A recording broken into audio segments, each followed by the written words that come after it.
मराठी कविता घर. घर नाही चार भिंती, घर असते देखण्या कृती.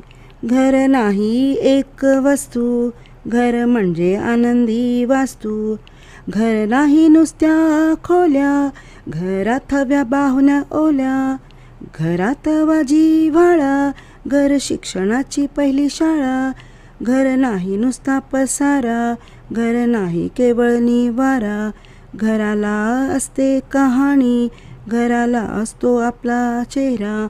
घर शिकवते पाहायला, चालायला धावायला. घर शिकवते लढायला, दुःखाचा डोंगर चढायला. घराने असावे सावधान, घराने द्यावे समाधान. घराने ठेवावे काळाचे भान, जवळ करावीत नवे मूल्ये नवीन ज्ञान. घरात आईचे अपार कष्ट, आजी